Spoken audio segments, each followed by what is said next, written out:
Ayan, at ngayong araw ng mga kabeshis, mag-unboxing tayo ng ating order sa Shopee.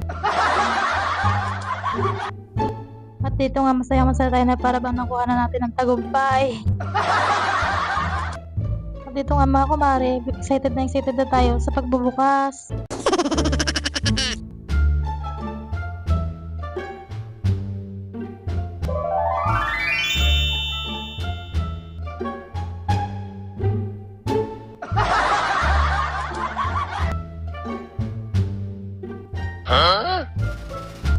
At dito nga mga kumare, nalungkot tayo dahil iba yung tela na dumating sa atin.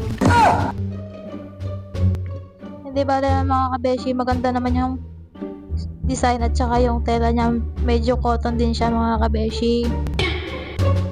At dalawa na nga in-order natin dyan mga kabeshi, nasa halagang 350 plus siya mga kabeshi.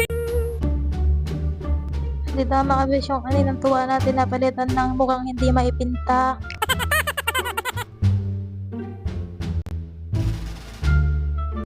Well, para wala ng eme-eme, sukat na lang natin siya mga kabeshi.